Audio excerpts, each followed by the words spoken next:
Corte Nacional de Justicia ratificó la sentencia de 8 años de pena privativa de libertad contra el expresidente Rafael Correa y 17 personas más por el delito de cohecho agravado.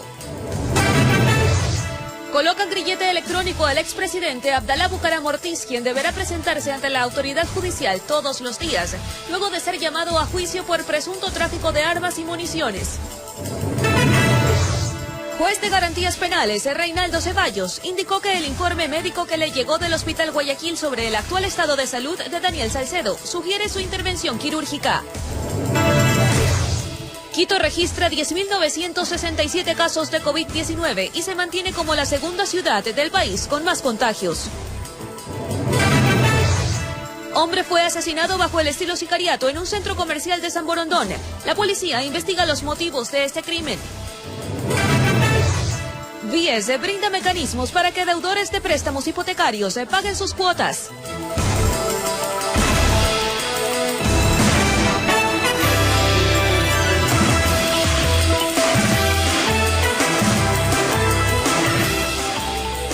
Amigos televidentes, muy buenas noches y bienvenidos a la presente emisión informativa. Qué gusto compartir con ustedes una semana más. Charlie, buenas noches. Buenas noches, Adriana. Amigos televidentes, y así empezamos las noticias de hoy lunes. La Corte Nacional de Justicia ratificó la sentencia de 8 años de pena privativa de libertad contra el expresidente Rafael Correa y 17 personas más, entre ex colaboradores, empresarios privados, por el delito de cohecho agravado.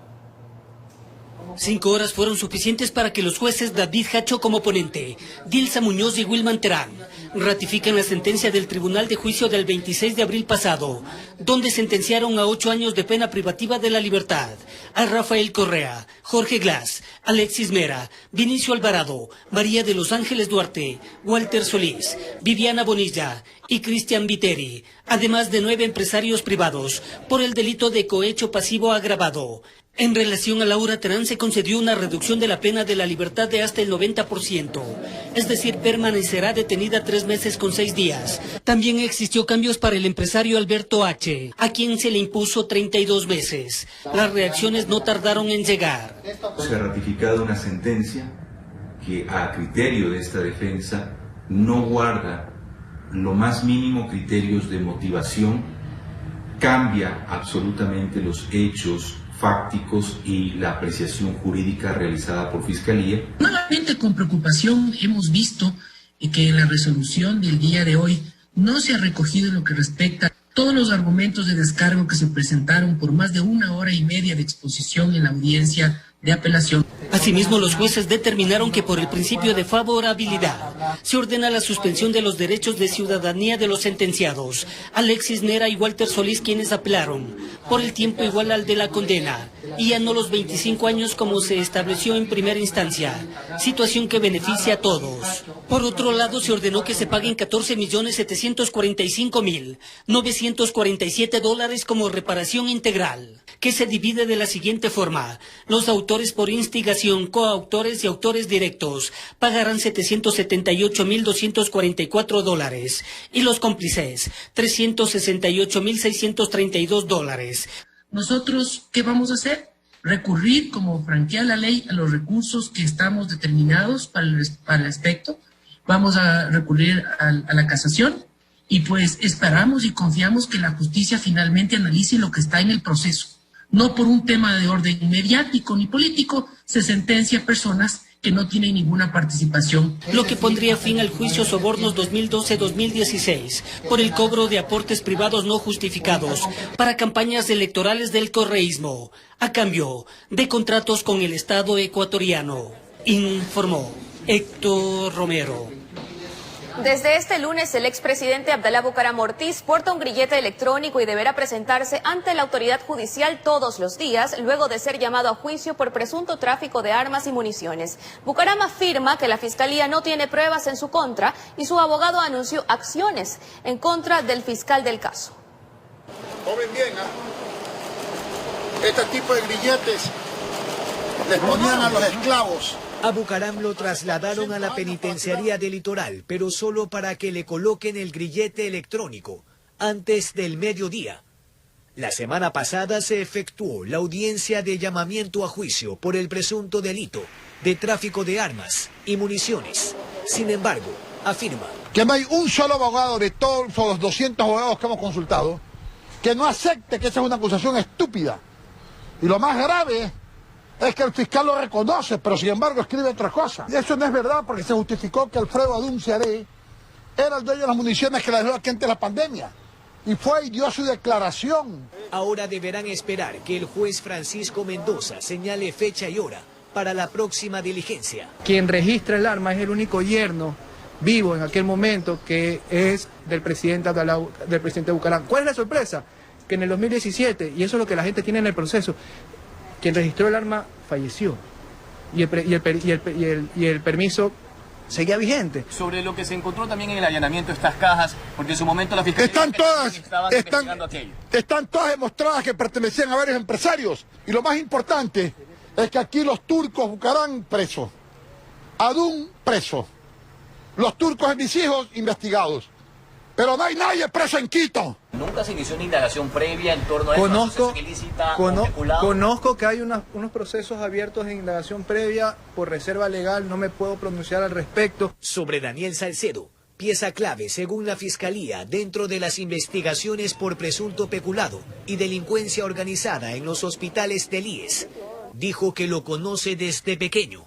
Un muchacho empresario joven que ha triunfado en su vida lentamente desde abajo. Ahora el problema del país es Salcedo. Antes de la diligencia del día viernes, Bucaram Ortiz cumplía arresto domiciliario. Ahora podrá dirigirse a cualquier parte de la ciudad, pero con un grillete electrónico, sin salir del país, informó Jorge Escobar. El juez de garantías penales, Reinaldo Ceballos, indicó que el informe médico que le llegó del Hospital Guayaquil sobre el actual estado de salud de Daniel Salcedo sugiere su intervención quirúrgica. Considera que dicho informe es impreciso, por lo que solicitó una nueva evaluación de un perito de la Fiscalía. El informe médico de Daniel Salcedo, solicitado por el juez Reinaldo Ceballos, quien lleva el caso de peculado por presuntas irregularidades en la adquisición de insumos médicos con sobreprecio, ya fue enviado al magistrado. La evaluación fue suscrita por el líder de la unidad de cuidados intensivos del Hospital Abel Gilbert Pontón, donde permanece asilado el procesado. Llegó el informe en el que se señalaba la evaluación que hasta el momento se había efectuado en dicho hospital y sugerían que ese procesado tenía que ser intervenido quirúrgicamente. Indica que el informe médico es impreciso. ¿Pero este informe médico no dice el actual estado de salud? No, no lo dice. Solo recomienda que debe de ser intervenido quirúrgicamente. No indica sobre qué parte del cuerpo va a ser la intervención. Es solamente repasando la historia de la estadía de él en el hospital, pero no es un informe médico preciso. Es impreciso. Por ese motivo solicitó una evaluación médica especializada con peritos de la Fiscalía. Para establecer si efectivamente la intervención es sobre un órgano principal que puede acarrear riesgo de vida. En un plazo de 48 horas, un médico legista de la Fiscalía deberá entregar un nuevo informe médico para que el juez de garantías penales determine la permanencia o no de Daniel Salcedo en esta casa de salud. Tener un resultado cabal y con el resultado de esa nueva evaluación resolveré la situación. La disposición suya era de que si él está bien de salud, definitivamente ya podría ser trasladado a la cárcel 4 de Quito. Sí, no podemos correr riesgo en cuanto a la salud de cualquier persona que se encuentre privada de libertad en un centro hospitalario si no se verifica que está apto para trasladarlo, en este caso, a la ciudad de Quito. Informó Roselena Vasconés. Y siguen avanzando las investigaciones en torno a los casos de corrupción en los hospitales públicos de Guayaquil. Así lo aseveró el coordinador zonal 8 de salud. Enseguida los detalles.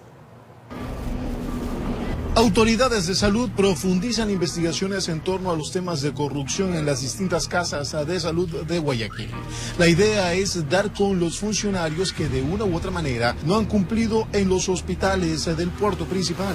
Francisco Pérez García, coordinador zonal 8 de salud, daba detalles de lo que se ha obtenido hasta ahora en un trabajo entre la cartera de salud y de la Fiscalía. Hemos enviado investigaciones de todos los distritos en los cuales hemos encontrado algunas irregularidades y de los 8 hospitales del Ministerio de Salud Pública. en los cuales ya la Fiscalía ya está haciendo una investigación previa, en lo cual ya nos han llegado 11 investigaciones que ya ellos han abierto para hacer sus investigaciones, tanto de peculado, tentativa de concusión, vulneración de derecho, estafa. Que se están haciendo los cambios necesarios en las distintas casas de salud. Es decir, los funcionarios de libre remoción han sido los primeros en abandonar los hospitales públicos. En los movimientos de libre remoción hemos hecho los cambios respectivos que se debían hacer. Todos los gerentes hospitalarios, todos los directores médicos, todos los directores distritales donde encontramos irregularidades fueron removidos de su cargo, no están ninguno. Con respecto a la entrega de los carnets de discapacidad, ya hay avances. Se indaga quiénes serían aquellos que habrían aprobado estos documentos. He presentado hace 2 semanas 2 denuncias en Fiscalía contra 2 funcionarios, en la cual encontramos algunas irregularidades en la entrega de los carnets.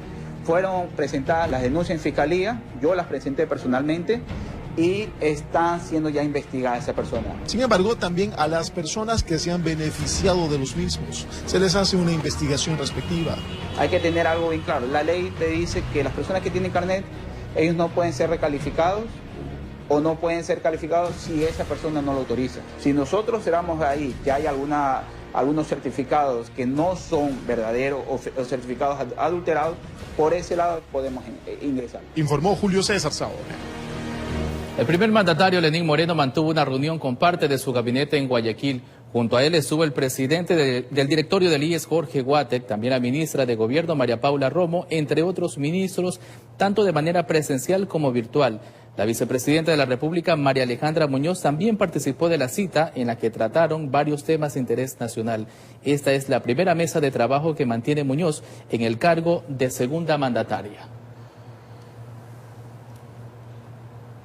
Además, el gobierno nacional presentó de manera formal al mercado internacional una propuesta de renegociación de más de 17.000 millones de dólares de deuda en bonos. Los tenedores tienen hasta finales del mes para dar una respuesta a la oferta que busca aliviar la carga económica del país.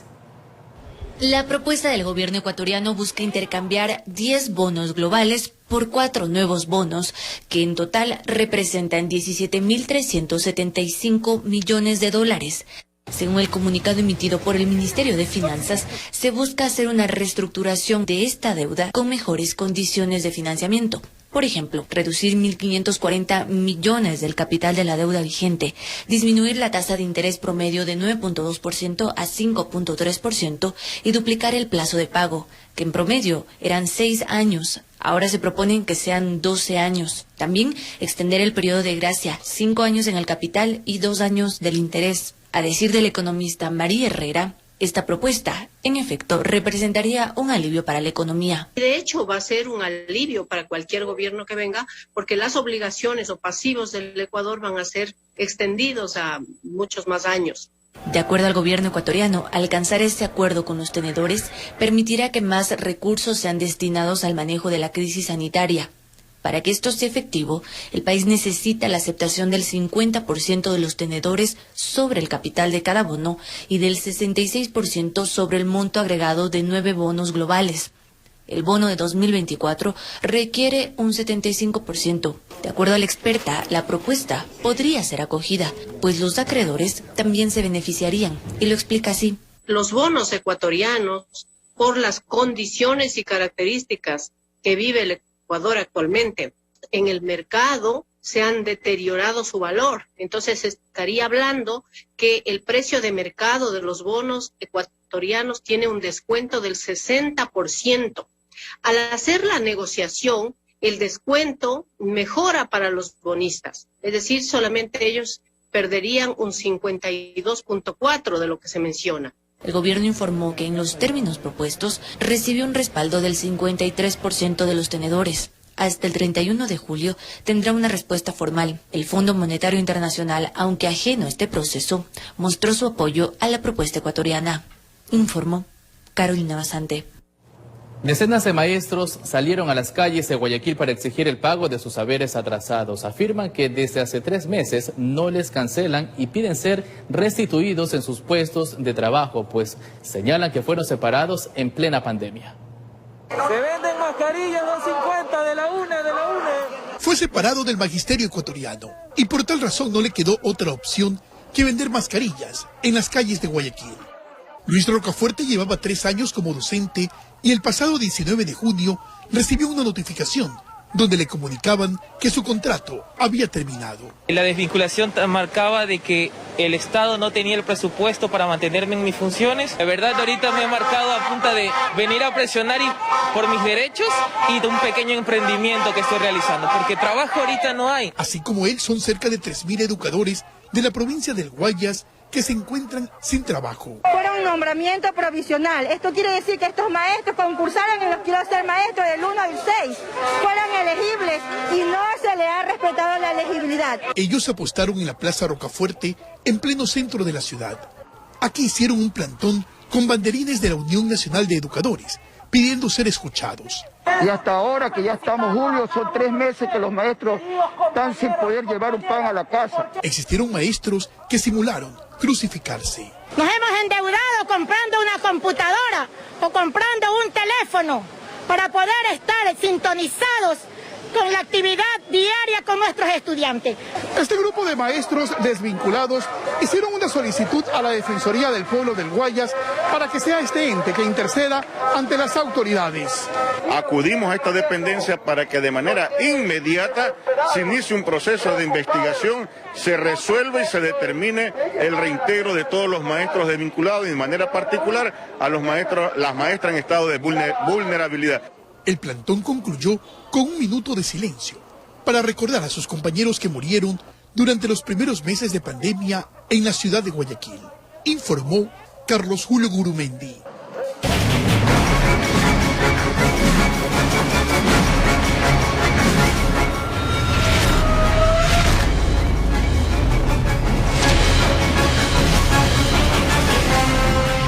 Horas con 17 minutos. Ahora les informamos que un hombre de nacionalidad serbia fue asesinado de varios disparos cuando conversaba con su esposa en una cafetería de San Borondón. El crimen fue captado en video. Los detalles de esta muerte violenta en la siguiente nota. Esperó que se hubiera sentado en una cafetería de un centro comercial de San Borondón.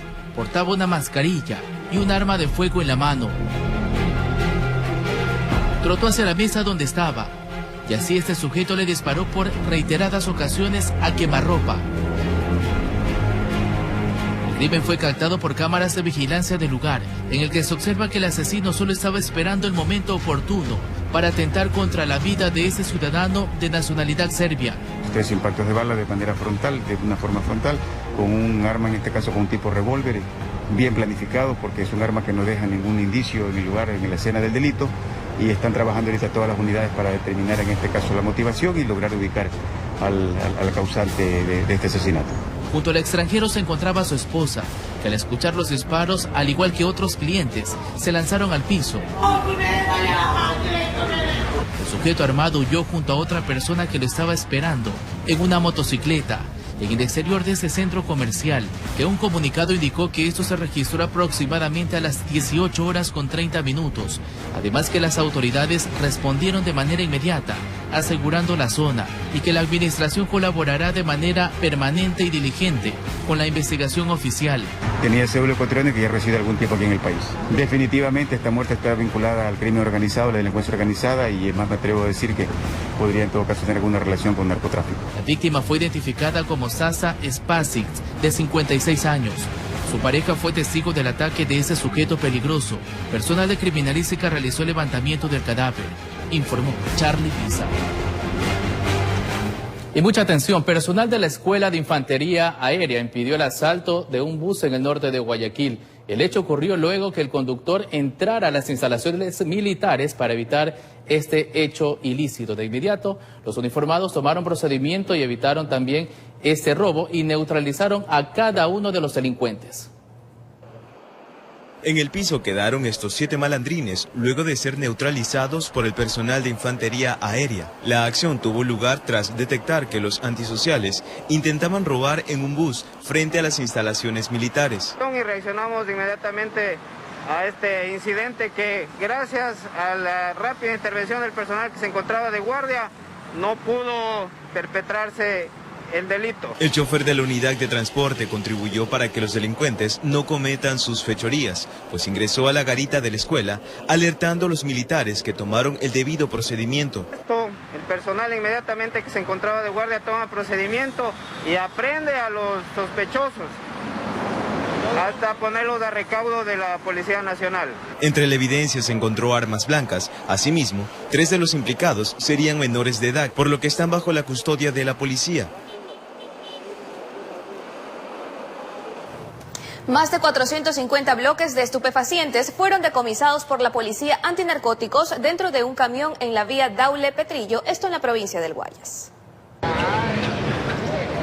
Otra victoria para la policía, y es que precisamente así se denominó al operativo que neutralizó el envío de alcaloides al extranjero. Una operación que fue expuesta ante la prensa por parte de las autoridades antinarcóticos.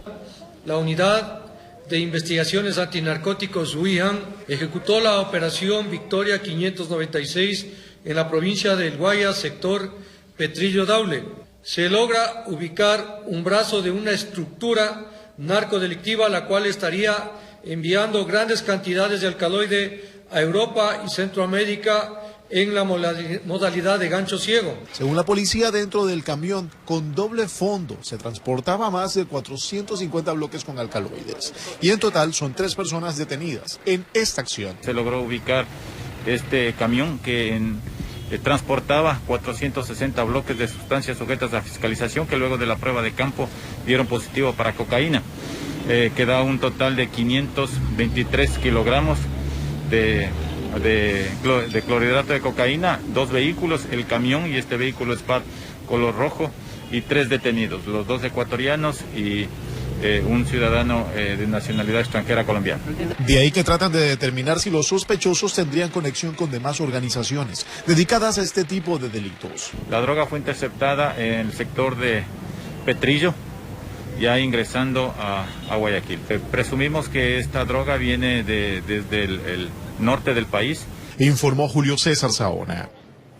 Operativos de inteligencia de la Policía Nacional dieron como resultado la detención de 2 personas, un hombre involucrado en pornografía infantil y una mujer dedicada al tráfico de migrantes. Las acciones policiales se ejecutaron en la provincia de Guayas y Manabí. Tras varios meses de trabajo investigativo de agentes de la Policía Nacional, se logró la detención de un hombre involucrado en el delito de pornografía infantil. La captura se dio en la ciudadela La Chemis, al sur de Guayaquil. El sujeto engañaba a los menores del sector para que ingresen a su vivienda. Con promesas, con regalos, captaba a los niños que vivían en su entorno para que se realice todas estas situaciones que vulneraban los derechos de los niños, niñas y adolescentes. En el domicilio encontraron evidencias como teléfonos, celulares y tarjetas de memoria. Además, se recuperó a 2 menores de edad, los cuales van a ser intervenidos ya que fueron rescatados y la autoridad competente solicitará que se realicen exámenes psicológicos y exámenes médicos. Según información policial, el hombre estaba inmerso en este ilícito desde hace varios meses, aunque no registra antecedentes por dicho delito, sino por hurto. Por otra parte, una mujer que se dedicaba al tráfico de migrantes se fue capturada en San Vicente, provincia de Manabí. La fémina manipulaba a las personas que buscaban encontrarse con sus familiares en el exterior. Se procedió a hacer el allanamiento, la incautación de un vehículo, el cual era utilizado para el traslado de las víctimas desde la ciudad de Guayaquil hasta Huaquillas, posterior a Tumbes. De Tumbes tomaban un avión hacia Brasil y de Brasil salían hacia Lisboa. Hay 2 ecuatorianos involucrados que tenían conexiones desde España. De igual manera, Fiscalía solicitó que se realice la difusión roja mediante Interpol, ya que se encuentran en España. Informó Adriana Peralta. Amigos, mucha atención porque las playas del país se reaperturarán el 5 de agosto. Los detalles de esta noticia al regresar del corte. Quédese con nosotros.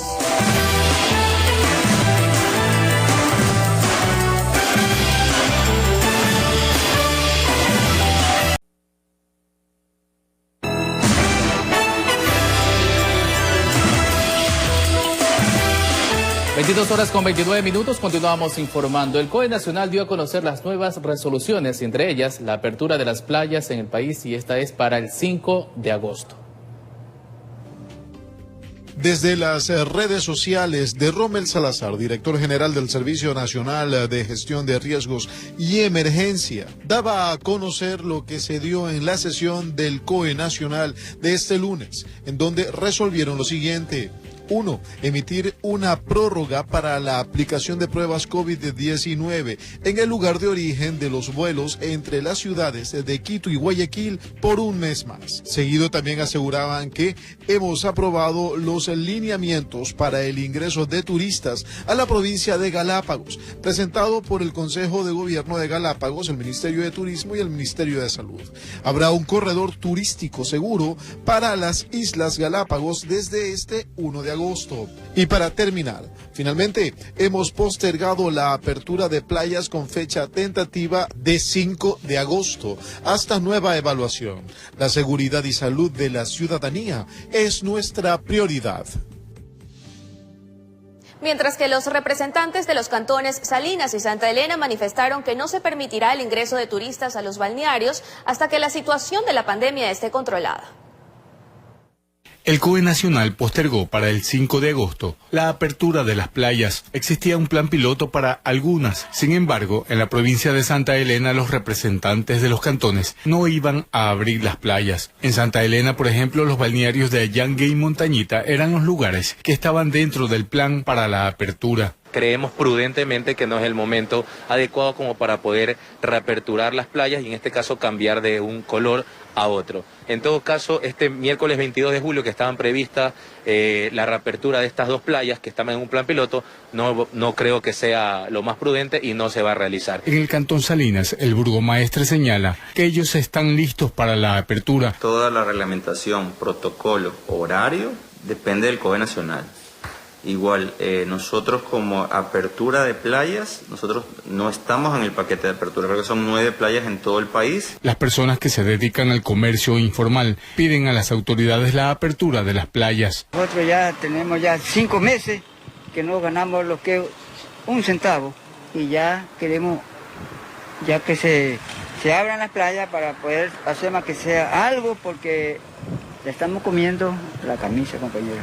Turistas manifiestan que ya es hora de que se permita el ingreso a las playas, pero con las condiciones de seguridad para evitar un contagio. Tenemos un semáforo, está amarillo, más ninguno puede entrar.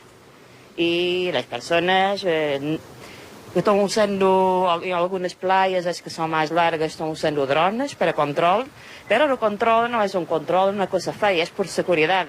Opinión diferente es la de los empresarios hoteleros, quienes, a pesar de sufrir un fuerte golpe en su economía, no están de acuerdo en la apertura de las playas hasta que la situación con la pandemia se pueda superar. Estamos fregados, económicamente estamos liquidados. Yo creo que esta medida es la más racional, ¿no? Tendremos que seguir pues en amarillo, lo que sea necesario para que tengamos la seguridad. Desde la provincia de Santa Elena informó Darwin Villao. Y Quito se acerca a los 11.000 casos de COVID-19 y se mantiene como la segunda ciudad del país con más contagios. Expertos en salud advierten que el pico de la curva epidemiológica se registraría en el mes de agosto y por lo tanto sugiere varias medidas. Quito podría convertirse en el epicentro de la pandemia en el país con un sistema hospitalario al tope. La diferencia de casos con Guayaquil, que entre marzo y abril fue la urbe más afectada, es de 678 contagiados. Hasta la fecha, Quito registra 10.967 casos con 368 nuevos infectados. De nuevo, la situación de Quito es una situación crítica, la situación de Pichincha es una situación crítica. Según expertos consultados en la capital, el pico de contagios cuya explosión máxima se registraría en agosto. Ya comenzamos a ascender al brote epidémico explosivo desde ahora y la meseta máxima la llegaremos a fines de agosto y a inicios de septiembre. Estemos ya cruzando el proceso grave. ¿Que puede empeorar? Sí, o sea, estamos frente a eso. Que tal vez en agosto las cosas empeoren si seguimos como estamos, es probablemente que sí. Entre las parroquias con más casos están Chillogallo con 944, le sigue Guamaní con 785, Belisario Quevedo con 659, Calderón 613 y Centro Histórico con 518 casos confirmados. En 15 parroquias se acumulan el 60% de casos, muertes y ingresos hospitalarios. Los expertos sugieren medidas más estrictas para Quito por 3 semanas, como alternativa para reducir la transmisión activa y aliviar el sistema hospitalario. A un rojo muy estricto con toque de queda y al mismo tiempo se haga búsqueda activa, intensiva de casos. Pues vemos la dificultad que a veces tenemos para conseguir transferir un paciente de una que se complica a una unidad de cuidados intensivos. Casi siempre la respuesta es que se encuentra todo lleno. Situación compleja que atraviesa Quito y que es importante mantener las medidas de bioseguridad. Informó Priscila Cadena. El municipio de Guayaquil envió medicinas y otros insumos médicos para la atención de pacientes con COVID-19 en Quito. La alcaldesa Cintia Viteri aclaró que por ahora no habrá un cambio de color de semáforo en el puerto principal. Estos convoy partieron desde Guayaquil a Quito, cargados de medicinas, 100 camas semi-hospitalarias, además de 100 concentradores de oxígeno, trajes de bioseguridad, entre otros insumos para luchar con el COVID-19 que ataca a los hermanos capitalinos. Dicha contribución fue hecha por el municipio de Guayaquil. Y ese es el equipo que les desea a Quito lo mejor que les pueda pasar, que salgan de esta crisis y que nunca jamás vivan lo que vivimos en Guayaquil. Haremos como ciudad todo lo necesario para que ustedes no pasen lo mismo que pasamos nosotros acá cuando perdimos alrededor de 10.000 personas en esta pandemia que devastó el mundo y que devastó nuestros corazones también. La alcaldesa Cintia Viteri se refirió al cambio de semáforo y aseguró que el puerto principal por ahora no tendrá un cambio. Y ahora llevamos desde el 10 de mayo a la fecha 49 días con muerte cero por encima del promedio habitual en la ciudad de Guayaquil. La lucha continúa, nadie se debe relajar en esta ciudad. No estamos ni cerca del semáforo en verde, E hizo un llamado a la ciudadanía a cuidar su vida y la de los suyos. Y el contagio, yo veo que va subiendo porque vamos midiendo día a día, sencillamente, señores, cualquier síntoma que me dé esta ciudad de que podría, y gracias a Dios no es así, yo tomaré otras medidas mucho más duras respecto de los toques de queda o de los colores de semáforo, siempre controlando la ciudad día a día con data, con números. En el traslado de la medicina colaboraron elementos de las Fuerzas Armadas, quienes junto al personal de la Dirección de Acción Social del municipio de Guayaquil viajaron en los camiones. Se estima que en horas de la noche esta donación llegue a Quito, para atender así a los contagiados con COVID-19, informó Carlos Julio Gurumendi. Y sobre este mismo tema nos contactamos con nuestra compañera Marilyn Jaramillo, quien se encuentra en el Coliseo de la Unidad Educativa Quitumbe, ubicada en el sur de Quito, lugar donde llegaron las donaciones enviadas por el municipio de Guayaquil. Adelante, Marilyn, te escuchamos. ¿Qué tal, compañeros en estudios, amigos televidentes? Muy buenas noches. Nos encontramos en las instalaciones de la Unidad Educativa Quitumbe, esto es al sur de la ciudad capital, para darles a conocer mayores detalles con respecto a un cargamento que acaba de llegar hace pocos minutos a bordo de 2 grandes vehículos de las Fuerzas Armadas. Se trata de una donación realizada por parte del municipio de Guayaquil a la ciudad capital, precisamente para hacerle frente a la pandemia por el coronavirus. Vamos a conversar entonces con Jorge Agaiturri, representante del municipio de Guayaquil. ¿En qué consiste este envío, Jorge? Buenas noches. Buenas noches, un saludo cordial para todos. Bueno, antes que todo, la solidaridad es la mayor expresión de amor que tienen los pueblos. Este envío consiste en 100 camas semi-hospitalarias, 100 concentradores de oxígeno con comando de voz, 10.000 mascarillas KN95, 1.000 batas antifluidos y 80.000 unidades de dosis de medicamentos, más los médicos, el epidemiólogo que se suma y nuestro subdirector de salud que también se suma al equipo de médicos que ya se encuentra combatiendo la pandemia acá en la ciudad de Quito. Fue un gesto de ayuda y de solidaridad a la ciudad capital. Sin lugar a dudas, mire, cuando el yo es reemplazado por el nosotros, incluso la enfermedad se puede convertir en bienestar. Así que, Quito querido, la carita de Dios, estamos con ustedes. Muchísimas gracias. Son las declaraciones entonces de Jorge Agaiturri, representante del municipio de Guayaquil. Como ustedes pueden observar, este es el cargamento que acaba de llegar hace pocos minutos a la ciudad capital, que según los entendidos va a ser destinado precisamente a las zonas que más lo necesitan en la ciudad de Quito, pues la ciudad capital prácticamente está atravesando por un sistema de salud prácticamente a tope y colapsado, dicen los entendidos. Este es el informe hasta este momento desde el sur de la ciudad de Quito. Regresamos a Estudios Centrales. Muy buenas noches. Muchas gracias, Marilyn, por tu reporte. Son las 22:40. Vamos a un corte comercial, pero cuando regresemos, conozca cuáles son los mecanismos que el BIES brinda para que los deudores de los préstamos hipotecarios paguen sus cuotas. Ya volvemos.